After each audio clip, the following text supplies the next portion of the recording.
السلام علیکم ورحمۃ اللہ وبرکاتہ۔ الحمد للہ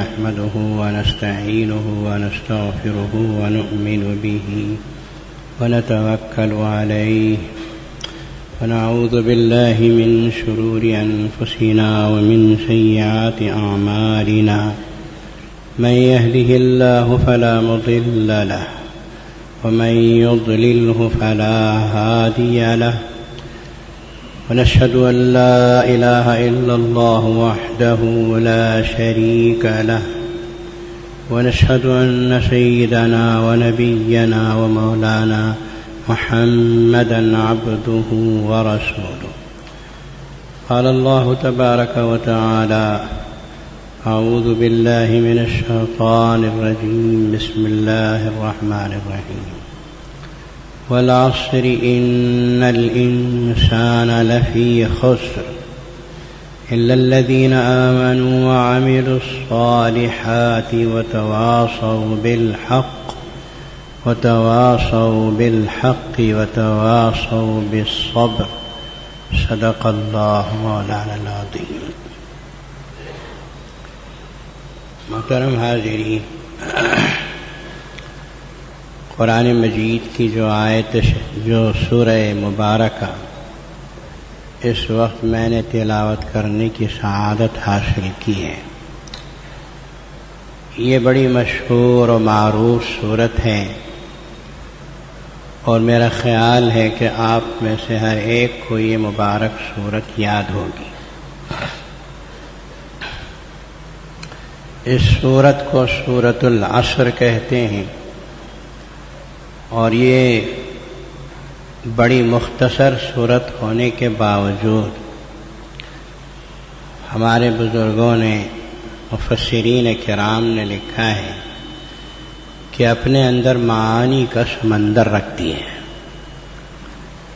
اللہ تبارک و تعالی نے اس سورہ مبارکہ میں انسان کے نفع اور نقصان کا معیار بتایا ہے،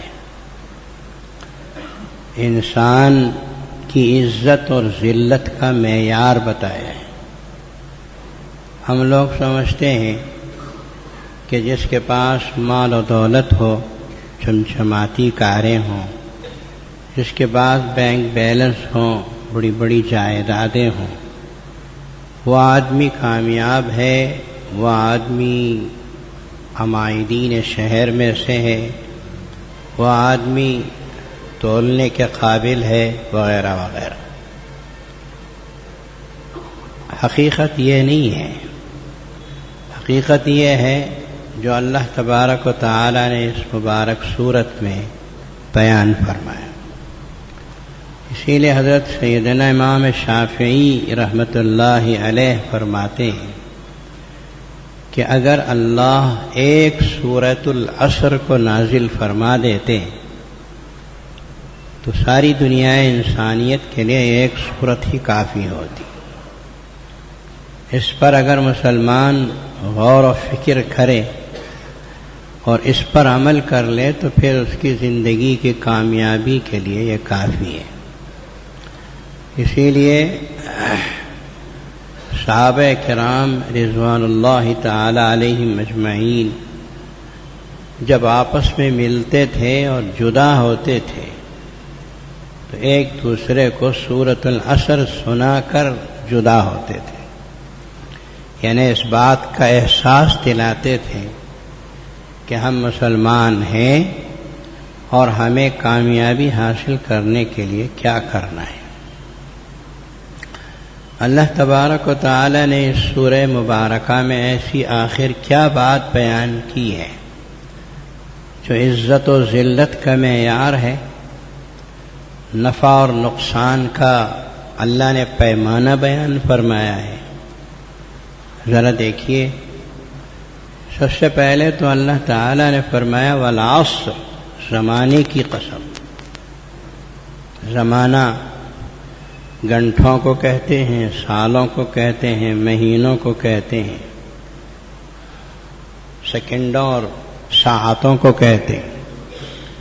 اللہ تعالیٰ نے اس زمانے کی قسم کھائی، اور اللہ کو حق ہے کہ وہ جس چیز کی چاہے قسم کھائے۔ ہمیں اور آپ کو صرف اللہ کے قسم کھانے کی اجازت ہے، وہ بھی قاضی کے کہنے پر، دوسری کسی چیز کی قسم کھانے کی اجازت نہیں۔ جیسے کوئی قرآن کی قسم، میری جان کی قسم، ماں کی قسم، باپ کی قسم، یہ سب اسلام میں نہیں ہے۔ ایک اللہ کی قسم کھا سکتے ہیں، وہ بھی قاضی کے کہنے پر۔ اللہ خالق و مالک ہیں، اور جس چیز کی چاہے قسم کھا لے۔ اللہ نے زمانے کی قسم کھائی اور کھا کر ارشاد فرمایا کہ ساری دنیا کے انسان خسارے میں ہیں، نقصان میں ہیں، سوائے ان لوگوں کے جو ہماری باتوں پہ پورا اترتے ہیں۔ آگے اللہ تبارک و تعالی نے نقصان سے بچنے کی 4 چیزیں بیان فرمائی۔ میں اس سورہ مبارکہ کا مضمون عرض کروں اس سے پہلے ایک روایت آپ کے سامنے پیش کر دینا مناسب سمجھتا ہوں۔ اس امت میں سب سے افضل ترین شخصیت امام الانبیاء محمد الرسول اللہ صلی اللہ علیہ وسلم کے بعد وہ حضرت سیدنا صدیق اکبر رضی اللہ تعالیٰ عنہ کی۔ وہ ایک مرتبہ راستے سے گزر رہے تھے کہ سامنے سے اسلام کا بڑا دشمن عاص بن وائل وہ آ رہا تھا، اور سیدنا صدیق اکبر رضی اللہ عنہ کی کیفیت یہ تھی کہ وہ اسلام لانے سے پہلے بڑے تاجر تھے، دولت مند تھے، بڑی زبردست تجارت تھی، بڑے بڑے تاجروں میں ان کا شمار ہوتا تھا، بڑے عمدہ کپڑے پہنتے تھے، لوگوں کو کھلاتے تھے، پہناتے تھے، سخی بھی تھے، دولت مند بھی تھے، تاجر بھی تھے۔ لیکن اسلام قبول کیا تو ان کی ساری دولت غلاموں کے خریدنے میں اور دوسروں کو کھلانے پلانے میں خرچ ہو گئی، اور کر دی انہوں نے اللہ کی رضا کے لیے۔ اب جو راستے سے گزر رہے تھے تو ان کے بدن پہ ایک جھبا ایسا تھا جس میں ایک پیوند سامنے لگا تھا تو دوسرا پیوند داہنی طرف لگا تھا، پیچھے بھی پیوند لگے تھے۔ عاص بن وائل جو ان کے درجے کا تاجر تھا، وہ بھی بڑا تاجر تھا مکے کا، اس نے حضرت سیدنا صدیق اکبر رضی اللہ تعالیٰ عنہ کو طعنہ دیا، کہا ابو بکر صدیق ذرا کھڑو، ابو بکر تم تو وہی ہو جو ہمارے ساتھ تجارت کرتے تھے، ہمارے درجے کے تاجر تھے، یہ دیکھو میرا کپڑا کتنا اچھا ہے، تم بھی ایسا کپڑا پہنتے تھے، تم بھی تو ایسے ہی عمدہ عمدہ لباس اپنے بدن پہ پہنتے تھے، آج تمہیں کیا ہو گیا کہ یہ پھٹے پرانے پیوند لگے کپڑے پہننے لگے، ایسی کیا بات ہو گئی؟ پھر اس نے خود ہی کہا کہ سنو، تم جو مسلمان ہوئے، اسلام لایا، پیسے خرچ کر دیے، بیکار غلاموں کے خریدنے میں خرچ کر دیا، وہ جو تمہارا اسلام لانا تھا وہی تمہارے لیے منحوس ہو گیا، تم مسلمان ہو گئے، منحوس ہو گئے، نعوذ باللہ، یہی اس کا طعنہ تھا۔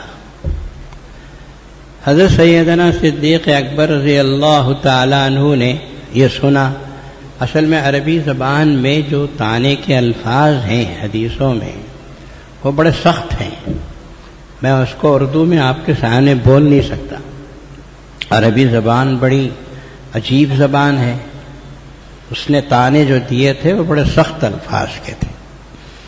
حضرت صدیق اکبر رضی اللہ تعالیٰ عنہ کے دل کو چھپ گیا، بڑا زخم لگا کہ اس نے اتنی خطرناک قسم کے طعنے دیے، باتیں کی، تو حضرت صدیق اکبر رضی اللہ عنہ کا دل زخمی ہو گیا، سمجھ میں آ رہا ہے؟ زبان سے جو الفاظ نکلتے ہیں نا اس سے بڑا دکھ پہنچتا ہے۔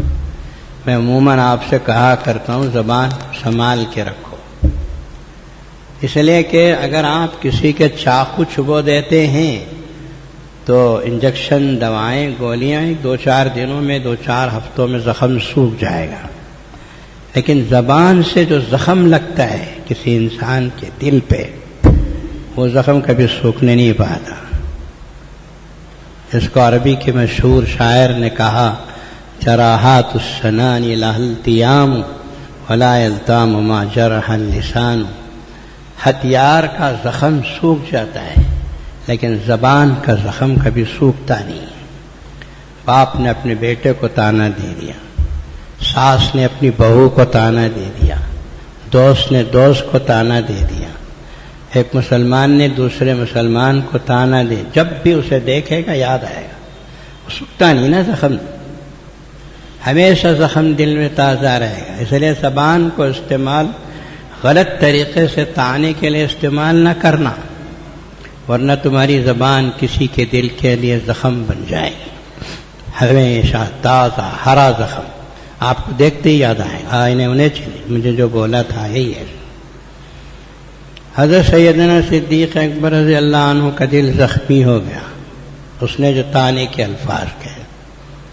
اب ان کے لیے تو ماوا اور ملجا تھے رسول اللہ صلی اللہ علیہ وسلم، وہ آنکھوں میں آنسو لیے ہوئے نبی پاک صلی اللہ علیہ وسلم کی خدمت اقدس میں حاضر ہوئے، فرمایا یا رسول اللہ ایسا ایسا ہوا۔ امام الانبیاء صلی اللہ علیہ وسلم تو اندر کی بات دل میں جو ہے وہ دیکھ رہے تھے، ان کا چہرہ اترا ہوا تھا، دل کے اوپر زخم لگا ہوا ہے۔ حدیث میں ہے رسول اللہ صلی اللہ علیہ وسلم نے فرمایا اتقوا فراست المومن فإنه ينظر بنور اللہ، مومن کی فراست سے ڈرو اس لیے کہ مومن اللہ کے نور سے دیکھتا ہے، اور جب مومن اللہ کے نور سے دیکھتا ہے تو امام الانبیاء کیا دیکھتے ہوں گے، ان کا کہاں تک پہنچ ہوگی۔ صدیق اکبر رضی اللہ عنہ کے چہرے کو دیکھتے ہی اللہ کے نبی صلی اللہ علیہ وسلم بہت کچھ سمجھ گئے، اب معلوم کر لیا کہ ان کا چہرہ کیوں اترا ہوا، ان کے دل کے اوپر کیا زخم لگا۔ بٹھایا، حضرت صدیق اکبر رضی اللہ عنہ نے دعا عرض کیا، یا رسول اللہ ایسے ایسے ہوا، میں راستے سے گزر رہا تھا، وہ ہے نا وہ عاص ابن وائل، اس نے اس طرح مجھے طعنہ دیا۔ نبی کریم صلی اللہ تعالی علیہ وسلم نے اس وقت ارشاد فرمایا، ابو بکر سنو، دنیا کے اندر کیا معیار ہے عزت کا، ذلت کا، نفع کا، نقصان کا؟ ابھی اس وقت میرے اوپر قرآن مجید کی ایک سورت اتری ہے، میں تمہیں سناتا ہوں، تم سنو۔ یہی سورت سنائی، بسم اللہ الرحمن الرحیم، والعصر، زمانے کی قسم، ان الانسان لفی خسر، سارے انسان نقصان میں پڑے ہوئے ہیں، سوائے الا الذین آمنوا، سوائے ان لوگوں کے جو ایمان والے ہیں، ایک، وعملوا الصالحات، عمل صالح کرتے ہوں، دو، تیسرا فرمایا وتواصوا بالحق، دوسروں کو حق بات کی نصیحت کرتے ہوں، خود اچھے ہو گئے تو بھی فائدہ نہیں ہے، دوسروں کو بھی اچھا کرو، وتواصوا بالصبر، اور دوسروں کو چوتھی چیز ہے کہ صبر کی نصیحت کرتے ہوں، وصیت کرتے ہوں کہ حق بات کے اوپر جمے رہنے میں صبر سے کام لو۔ یہ چار چیزیں جس انسان میں ہوں وہی کامیاب ہے۔ عمدہ عمدہ شیروانیاں، عمدہ عمدہ کپڑے، چمچماتی کاریں، عاص بن وائل نے جو لباس پہنا تھا یمن سے بن کے آیا تھا، اس میں نہیں ہے کامیابیاں، اس میں نفع نہیں ہے، اس میں عزت نہیں ہے۔ لوگ سمجھتے ہیں کہ عمدہ لباس، عمدہ کاریں، عمدہ دولت، بڑی بڑی کھوٹیاں، بڑے بڑے بنگلے، حضرت سیدنا صدیق اکبر رضی اللہ تعالیٰ عنہ سے اللہ کے نبی نے فرمایا ابو بکر تمہارے میں کیا کمی ہے؟ ایک تو اللہ کے نبی صلی اللہ علیہ وسلم نے فرمایا اس امت میں میری امت میں سب سے بڑا ایمان ابو بکر صدیق کا ہے، اس کے بعد عمر فاروق، اس کے بعد عثمان غنی، اس کے بعد حضرت علی، سب سے بڑا ایمان ابو بکر صدیق۔ الا الذین آمنوا، پہلی بات آ گئی۔ دوسرا فرمایا وعملوا الصالحات، عمل صالح کرتے ہوں۔ عمل صالح سیدنا صدیق اکبر رضی اللہ عنہ کا اتنا اونچا تھا کہ حضرت عمر فاروق رضی اللہ تعالیٰ عنہ کہتے ہیں کہ اگر صدیق اکبر وہ ایک رات جو انہوں نے غار ثور میں اللہ کے نبی کے ساتھ گزاری ہے وہ ایک رات مجھے دے دیں، میں اپنی پوری زندگی کے اعمال ان کو دے دوں۔ ایک رات اتنی بھاری رات۔ ایک بار اللہ کے نبی صلی اللہ علیہ وسلم بیٹھے تھے، صحابہ کرام بھی تشریف فرما تھے۔ حضور اکرم صلی اللہ علیہ وسلم نے پوچھا سنو آج کون روزے دار ہے؟ رمضان نہیں تھا، غیر رمضان۔ ابو بکر صدیق کھڑا، کہا یا رسول اللہ میں روزے سے ہوں، بیٹھ جاؤ۔ پھر پوچھا آج کس نے کسی بیمار کی عیادت کی؟ صدیق اکبر کھڑے ہوئے، کہا یا رسول اللہ میں نے بیمار کی عیادت کی۔ کہا بیٹھ جاؤ۔ پھر آپ نے سوال فرمایا آج کس نے کسی غریب کو کھانا کھلایا؟ صدیق اکبر کھڑے ہو گئے۔ اس طرح اللہ کے رسول صلی اللہ علیہ وسلم نے 10 عملوں کے بارے میں پوچھا۔ ہر مرتبہ حضرت صدیق اکبر رضی اللہ عنہ کھڑے ہو گئے، کہنے لگے جس آدمی میں ایک دن میں 10 عمل آئیں گے اس کے لیے تو جنت کے 8 دروازے کھلے رہے۔ یہ عمل صالح ہے ان کا۔ الا الذین آمنوا وعملوا الصالحات، اور روایتیں بہت ہیں، میں صرف اشارے آپ حضرات کو کر رہا ہوں۔ حضرت سیدنا صدیق اکبر رضی اللہ تعالیٰ عنہ دولت مند صحابی تھے، لیکن ساری دولت انہوں نے غلاموں کے خریدنے میں آزاد کرنے میں خرچ کرا۔ دیکھتے تھے کہ بلال حبشی کو لوگ مارتے تھے، ابو جہل مارتا تھا، پوچھا بیچو گے؟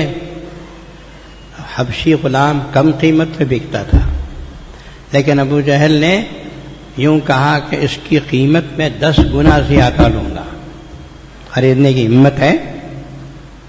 حضرت صدیق اکبر رضی اللہ عنہ نے فوراً کہا کہ میں اسے خریدتا ہوں، اور دے دی قیمت۔ ابو جہل نے پوچھا ابو بکر یہ حبشی غلام کو خریدو گے 10 گنا قیمت زیادہ دے کر تمہیں کیا ملے گا؟ اللہ کی طرف اشارہ فرمایا ابو بکر صدیق نے، اس اللہ کی خوشی ملے گی اور کچھ نہیں چاہیے، اور کچھ نہیں چاہیے۔ اللہ خوش ہو گیا۔ حضرت صدیق اکبر رضی اللہ تعالیٰ عنہ سے اللہ خوش ہو گئے۔ قرآن میں ان کا تذکرہ ہے، حضرت صدیق اکبر رضی اللہ عنہ۔ تو دولت خرچ کر دی، عمل صالح، اور پھر آگے دوسروں کو اچھائی پہ لانا۔ آپ کو میں بتاؤں بڑے بڑے صحابہ کرام کی بڑی فہرست ہے جنہوں نے حضرت صدیق اکبر رضی اللہ عنہ کے ہاتھ پہ ایمان قبول کیا۔ حضرت عثمان غنی ان کے کہنے سے مسلمان ہے، حضرت عمرو بن عاص ان کے کہنے سے مسلمان، بڑی فہرست ہے جنہوں نے حضرت صدیق اکبر رضی اللہ تعالیٰ عنہ کے کہنے پہ ایمان قبول کیا۔ تواصی بالحق، تواصی بالصبر، یہ ساری چیزیں حضرت صدیق اکبر رضی اللہ عنہ کے اندر۔ ادھر اللہ کے نبی صلی اللہ علیہ وسلم فرما رہے تھے کہ ابو بکر تمہارے میں کیا کمی ہے؟ الا الذین آمنوا وعملوا الصالحات وتواصوا بالحق وتواصوا بالصبر۔ ادھر اللہ کے نبی صلی اللہ علیہ وسلم بولتے جا رہے تھے، قرآن پاک کی یہ سورت پڑھتے جا رہے تھے، ادھر حضرت صدیق اکبر رضی اللہ عنہ کا چہرہ خوشی سے ٹمٹما رہا تھا، اور یہ سوچ رہے تھے کہ میں تھوڑی دیر کے لیے کیا پتہ نہیں کیا ہو گیا مجھے، میرے اندر تو اللہ نے اتنی بڑی بڑی دولتیں دے رکھی ہیں، ایک معمولی شخص کے طعنے سے میں پریشان ہو گیا۔ ہوتا ہے، کبھی کبھی ہوتا ہے ایسا، انسانی فطرت ہوتی ہے، انسانی فطرت سے مجبور ہو کر حضرت صدیق اکبر رضی اللہ تعالیٰ عنہ تھوڑی دیر کے لیے پریشان ہو گئے، اور جب اللہ کے نبی صلی اللہ علیہ وسلم میں تازہ سورت اتری تھی، سورت العصر، اس کو سنایا تو حضرت صدیق اکبر رضی اللہ عنہ خوش ہو گئے۔ میرے بھائی ایک خاص بات سمجھو، اس صورت میں اللہ نے زمانے کی قسم کھائی ہے۔ زمانہ کیا ہے؟ آپ کی میری عمر ہے۔ اب میں 60 سال گزار چکا ہوں، میں نے 60 سال میں کیا کام کیے؟ آپ 50 سال گزار چکے ہیں، آپ نے 50 سال میں کیا کام کیے؟ یہی آدمی کو سوچنا ہے۔ زمانے کی قسم کھا کر اللہ نے بڑی عجیب بات کی طرف اشارہ کیا۔ حضرت علامہ راضی رحمۃ اللہ علیہ لکھتے ہیں کہ سورۃ العصر، مجھے سورۃ العصر کے بارے میں حضرت حسن بصری رحمۃ اللہ علیہ کہتے ہیں کہ مجھے سورۃ العصر بصرہ کے بازار میں سمجھ میں آئی۔ وہ کیسے؟ پہلے زمانے میں برف بناتے ہیں، فریج میں رکھ کے برف بناتے ہیں، بڑے بڑے برف بنانے کی فیکٹریاں ہیں، تو فیکٹریوں سے برف بن کے باہر آتا ہے، فروخت کرتے ہیں بڑی بڑی سیل میں۔ پہلے زمانے میں ایسا نہیں تھا، پہلے زمانے میں بھی برف تھا، اس کی شکل یہ تھی کہ آسمان سے جو برف کے ٹکڑے گرتے ہیں نا، اسے برف بیچنے والا جمع کر لیتا، جمع کر کے اسے خاص طریقے سے باندھ کے زمین میں دفن کر دیتا، وہ محفوظ رہتا، پگھلتا نہیں تھا۔ اور جب گرمیوں کا موسم آتا تو اسے نکال کے لا کے بازار میں بیچتا تھا۔ اور بیچنے کا کیا طریقہ ہوتا تھا، غور سے سمجھو۔ وہ بازار میں لا کے فروخت کرتا۔ حضرت حسن بصری رحمۃ اللہ علیہ فرماتے ہیں، میں راستے سے گزر رہا تھا کہ میں نے ایک برف بیچنے والے کو یہ آواز دیتے ہوئے سنا، ارحموا من یذوب رأس مالہ، اس شخص کے اوپر رحم کر کے جلدی سے اس کا مال خریدو جس کا مال جلدی سے پگھلتا ہے، پگھل جائے گا میرا مال جلدی سے، تم خریدو، خرید کے لے جا کے اپنے گھروں میں رکھنے کے طریقے سے رکھ، جیسے آپ آئس کریم خریدتے ہیں گھر میں لا کے جلدی سے فریزر میں رکھ دیتے ہیں تاکہ پگھل کے خراب نہ ہو جائے۔ میرے اوپر رحم کرو، میرا راس مال، میرا جو بیچنے کا مال ہے یہ جلدی سے پگھل جائے گا، اسے خرید کے جلدی سے جا کے حفاظت سے رکھ۔ تو برف بیچتا تھا، بیچ رہا تھا۔ حضرت حسن بصری رحمۃ اللہ علیہ کہتے ہیں مجھے سورۃ العصر یاد آ گئی، اور اللہ نے زمانے کی قسم کیوں کھائی ہے وہ سمجھ میں آیا۔ ہر مسلمان کو اللہ یہ بتا رہے ہیں والعصر، زمانے کی قسم، تجھے جو عمر ملی ہے اس کی قسم، تیری عمر بھی برف کی طرح پگھل رہی ہے، تیری عمر بھی برف کی طرح۔ کبھی ایک زمانہ تھا ہم بھی جوان تھے، ہماری بھی داڑھی کے بال کالے تھے، ہمارے بھی اتنا بڑا گردہ تھا،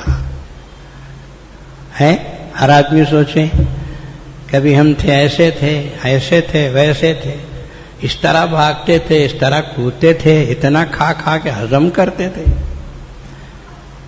اللہ اکبر، رحم کرو اپنے اوپر، تمہاری عمریں تو برف کی طرح پگھلتی چلی جا رہی، اور ایک دن ایسا ہوگا کہ صرف تھوڑا سا پانی زمین پہ نظر آئے گا اور کچھ نظر نہیں آئے گا، انسان لاشا بن کے زمین پہ گرے۔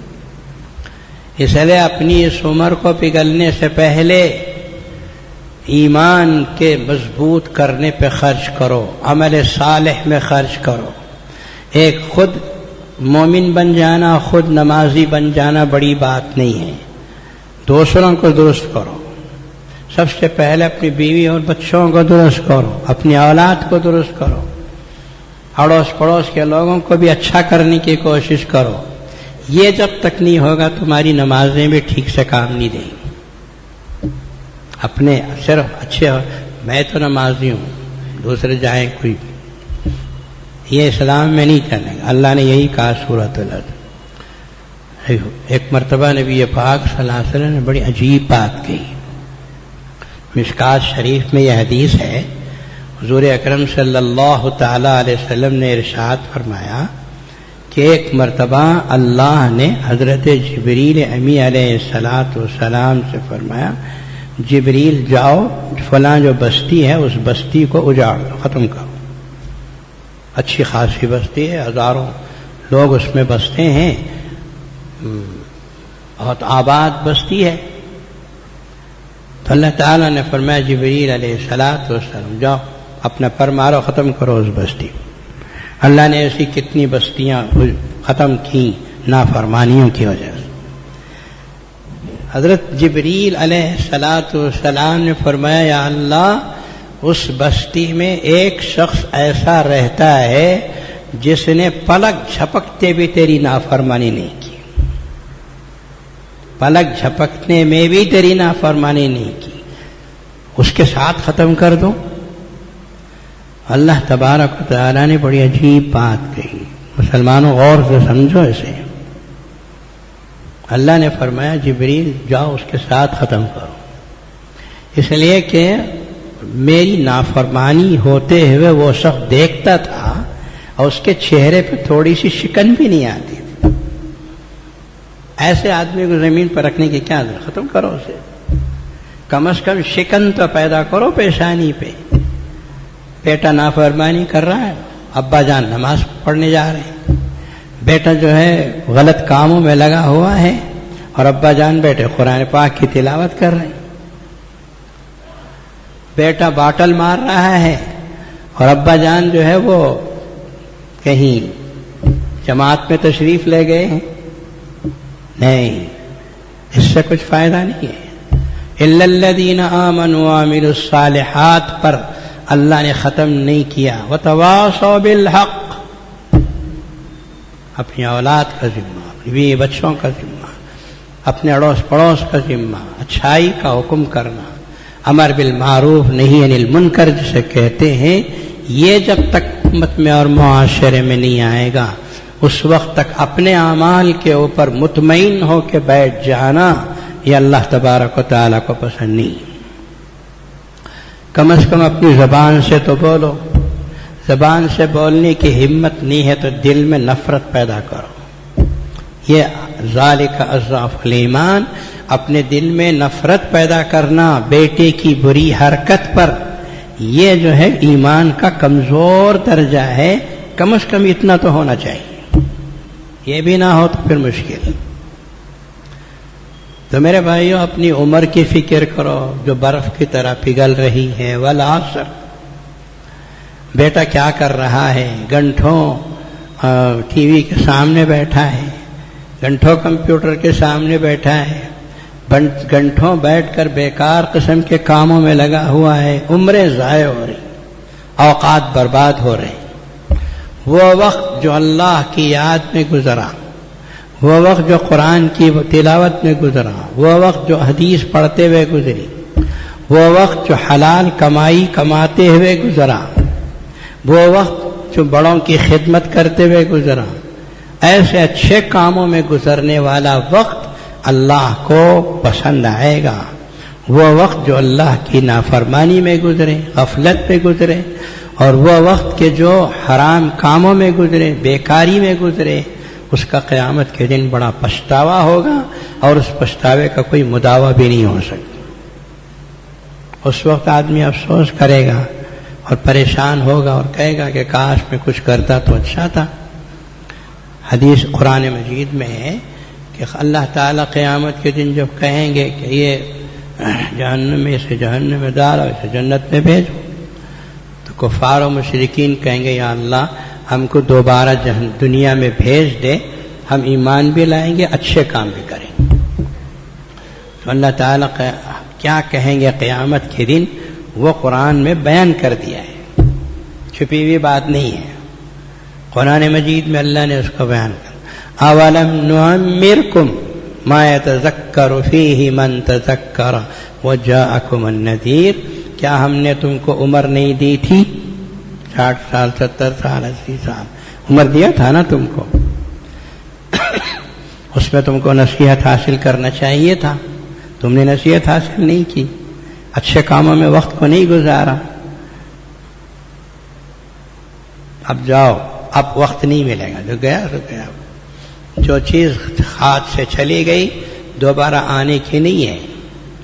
یہ وقت بڑا قیمتی چیز ہے، یہ عمر کا ایک ایک لمحہ بڑی قیمتی چیز ہے.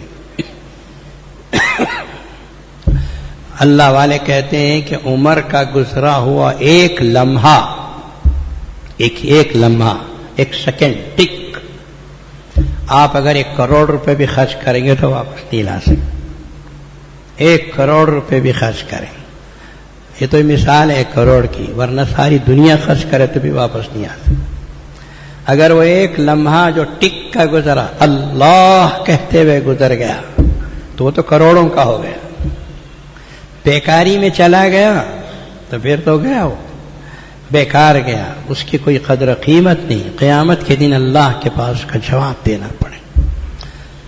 تو یہ والعصر ان الانسان لفی خسر.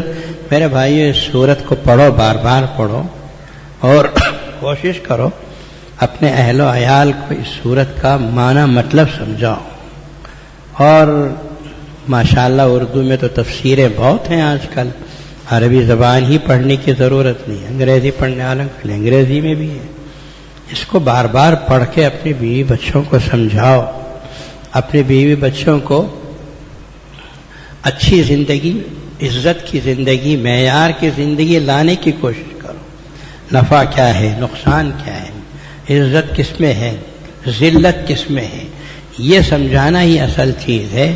اور جب آدمی ایمان اور عمل صالح کے ساتھ دنیا سے جاتا ہے تو قیامت کے دن اللہ تبارک و تعالیٰ کے پاس اس کی بڑی قدر و قیمت ہوتی ہے، اور وہ جنت میں جائے گا تو کامیاب ہو جائے گا.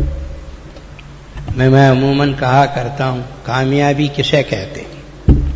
کوئی آدمی دولت مند بن گیا کامیاب، کوئی آدمی منسٹر بن گیا کامیاب، کوئی آدمی پرائم منسٹر بن گیا وہ کامیاب. یہ سب ٹیمپروری کامیابیاں ہیں، عارضی. سب سے بڑی اور سب سے اعلیٰ ترین کامیابی ہے، اس کو قرآن مجید نے یوں بیان کیا، فمن زحزح عن النار وادخل الجنت فقد فاز.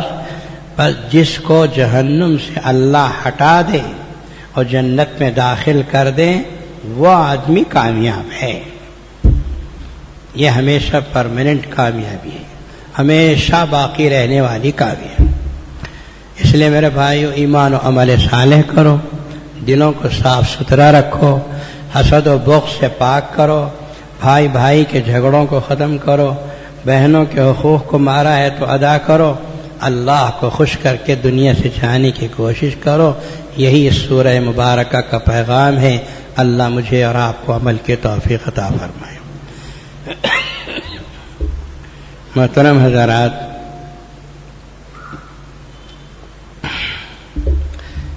آئندہ جمعہ انشاءاللہ العزیز ہمارے ہاں جو شادیاں، اجتماعی شادیاں ہوتی ہیں، وہ انشاءاللہ آئندہ جمعہ شروع ہو جائیں گی. آئندہ جمعہ 3 شادیوں سے اس کا آغاز ہوگا. لیکن اللہ تعالیٰ کا شکر ہے کہ ابھی رمضان المبارک کے بعد پہلی مرتبہ غریبوں کی اجتماعی شادیوں کا سلسلہ کل شروع ہو گیا. ہمارے بنگلور کے جو مشہور و معروف سیاستدان جناب سی کے جعفر شریف صاحب ہیں، انہوں نے اپنے پوتے کی بیٹی کی شادی، اپنے پوتے کی شادی کر رہے ہیں. تو پوترے کی شادی میں ان کو جب ان سے کہا گیا کہ غریبوں کی بھی شادیاں کرو تو بڑے دل سے انہوں نے قبول کیا اور کہا کہ جامع مسجد میں جس انداز سے ہوتی ہے اسی انداز سے میں بھی کرتا ہوں. تو انہوں نے لگ بھگ 20 شادیاں کل کی. ہمیں اس میں شرکت کا موقع ملا اور انہوں نے مجھ سے کہا کہ یہ سلسلہ میں جاری رکھوں گا غریبوں کی شادیوں کا جامع مسجد میں جو ہو رہا ہے اس کے ساتھ. یہ جو گویا میں عرض کر رہا تھا کہ گویا اجتماعی شادیوں کا سلسلہ شروع ہو گیا کل سے، لیکن ہماری جو محفل ہوتی ہے ہر جمعہ کی، ہر مہینے کی پہلی جمعہ کا، وہ انشاءاللہ آئندہ جمعہ سے شروع ہوگی. اس کے بعد ہر مہینے کی پہلی جمعہ کو برابر ہوگا. اور ایک بڑی خوشی اور مسرت کے بعد آپ حضرات کو میں یہ بتا دوں کہ جس وقت بنی کوپا کی زمین ہم نے خریدی تھی 14-15 لاکھ روپے میں خریدی تھی، وہ 50 پر 2 ایکڑ جگہ اس وقت خریدی تھی 14.5 لاکھ روپے میں. آج تو اس کی قیمت کوئی بتا نہیں سکتا، کروڑوں روپے کی قیمت ہو گئی. اللہ نے مسلمانوں کے لیے ایک بڑی دولت دے دی قیامت تک کے لیے. کمپاؤنڈ وال بھی ڈال دیا گیا اس کو، انشاءاللہ اس کے اوپر کوئی غلط نظر نہیں ڈال سکتا. مجھے جو خوشی ہے، مسرت ہے، وہ یہ ہے کہ جس وقت ہم نے وہ زمین خریدی تھی اس وقت مین گیٹ کے سامنے جاتے ہی رائٹ کی طرف ایک پرانا گھر تھا. گھر میں سامنے 2-3 کمرے تھے جس میں وہ زمین والا رہتا تھا. پیچھے ایک ہال تھا جس میں گائیں باندھتے تھے. ہم نے جب وہ خریدا تو سامنے کے کمرے شعبہ حفظ کے لیے رکھا، پیچھے کے ہال جو گائیں بننے کے لیے تھی اسے ہم نے دھو دھا کے پاک کر کے وہاں 5 وقت کی نمازیں پڑھنا شروع کر. یہ شروع کا منظر ہے 86 کا جو میں آپ کو بیان کیا. اس کے بعد اللہ نے آپ کو توفیق دی، آپ کی مدد، نصرت و اعانت، عمارتیں بنی، مسجد بنی، سب کچھ بن گیا. اب پرسوں ایسا ہوا کہ میں نے بتایا تھا آپ کو کہ ایک صاحب جو ٹھنکور کے ہیں جناب دستگیر صاحب، انہوں نے بچوں کے لیے کپڑے دھونے کی مشین خرید دی. اب کل گئے، مشین کہاں رکھنا ہے، بڑی مشین آتی ہے. تو وہ جو پرانا گھر تھا، جو پہلا عمارت ہم نے جب خریدی تو پرانا گھر تھا، اسی گھر کے ایک کمرے میں اس کو رکھا گیا. میں سوچتا رہا اور میں نے سوچا آپ کو بھی بولوں. آج سے برسوں پہلے جب اس زمین کو خریدے تھے تو یہ ذہن میں نہیں تھا کہ یہ پرانا گھر ایک دن یہاں رہنے والے 100 بچوں کے کپڑے دھونے کی مشین رکھنے کی جگہ بنی. اللہ کا احسان اور کرم ہے کہ اس پرانے گھر کی چھت اس وقت وہ مشین رکھنے کے لیے جگہ بنی. یہ گویا اللہ تعالیٰ کی طرف سے بڑا انعام اور فضل ہے کہ جس کمرے کو ہم نے شعبہ حفظ کے لیے استعمال کیا تھا، اب شعبہ حفظ کے لیے تو مسجد کا بڑا حال بن گیا، اور اس کمرے کو ہم نے واشنگ مشین رکھنے کے لیے استعمال کیا. اللہ تعالیٰ نے قبول کیا، اس وجہ سے اتنی بڑی کامیابیاں ہمیں دیں. اللہ تعالیٰ آپ کو جزائے خیر عطا فرمائے. آپ کی مدد و نصرت و اعانت جو آپ حضرات کرتے ہیں اس کی وجہ سے اور اس کی قبولیت کی وجہ سے اللہ تعالیٰ نے کامیابیاں دی ہیں. جامع العلوم بنی کوپا ایک ایسی سرزمین ہے جو مسلمانوں نے بنگلور خاص طور پر اور پوری دنیا کے مسلمانوں کی گویا ملکیت ہے، اور قیامت تک آنے والی امت اسے فائدہ اٹھائے گی. اور اس وقت ہندوستان کے ہر اسٹیٹ کا بچہ وہاں اسٹوڈنٹ بنا ہوا ہے، اور ایک زمانہ آئے گا کہ ہندوستان کیا پوری دنیا کے کونے کونے سے وہاں بحیثیت یونیورسٹی کے بچے پڑھنے کے لیے آئیں گے. اللہ تعالیٰ آپ کی مدد و نصرت و اعانت کو شرف قبولیت عطا فرمائے، اور اس کو قبول فرما کر عالم اسلام کے لیے امن کے خیر کے فیصلے فرمائے. اور اللہ تعالیٰ ہمارے اولاد و افراد کو دین سے وابستہ کرے، دنیا کے فتنوں سے بچائے، ہمارے اور آپ کے لیے نجات کے فیصلے فرمائے. وآخر دعوانا الحمد للہ رب العالمین.